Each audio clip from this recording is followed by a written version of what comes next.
মানে কথা টানাপোড়েনে থাকতে চাই না। আমাদের তো সুস্পষ্ট কথা যে আমরা এত আন্দোলন করলাম, তিস্তা পারের মানুষ এত মত বিনিময় সভায়, এত যাচাই বাছাই, এত লেখালেখি, পরিবেশবাদীরা তো এর পক্ষে বিপক্ষে লিখেই ফেলছে লেখালেখি, তারপরেই সব ঠিক করে এটা গেল।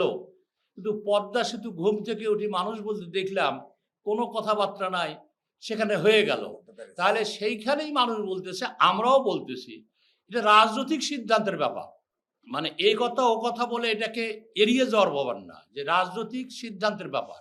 এই রাজনৈতিক সিদ্ধান্তটা এর আগেও কিন্তু সর্বোচ্চ পর্যায়ে রাজনৈতিক সিদ্ধান্তের অভাবে কিন্তু এটা হয়নি।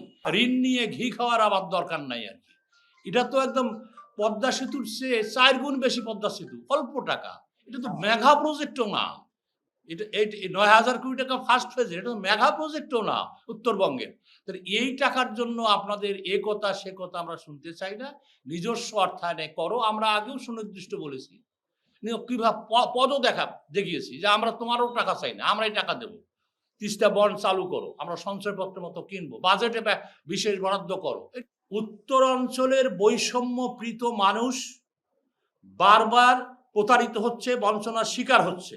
মানুষ আজকে বলতেছে পদ্মা হলো হামা, তিস্তা হলো না, আমরা ঠকলাম বাহে।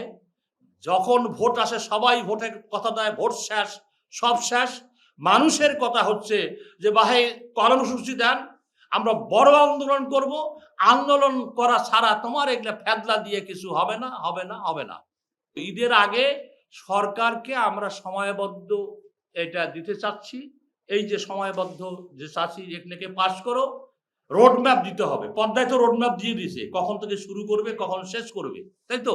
এখানেও কিন্তু একটা এর আগে অন্তর্বর্তীকালীন সরকার রোডম্যাপ দিয়েছিল, যারা ১লা জানুয়ারি শুরু করব, 5 বছরে এই কাজ করব, তারপরে দ্বিতীয় ফেজের টাকা বরাদ্দ করব। তো সেই রোডম্যাপ কিন্তু হাওয়া হয়ে গেল আমাদের বেলায়। তাহলে সেই রোডম্যাপটা আমরা চাই, এই সময়বদ্ধ রোডম্যাপ, এর নাকি অর্থ বরাদ্দ এবং নিজস্ব টাকায় এটা বাস্তবায়নের দাবিতে আমরা বড় আন্দোলন ছাড়া আমরা এই সমস্যার সমাধান হবে বলে আমরা মনে করি না।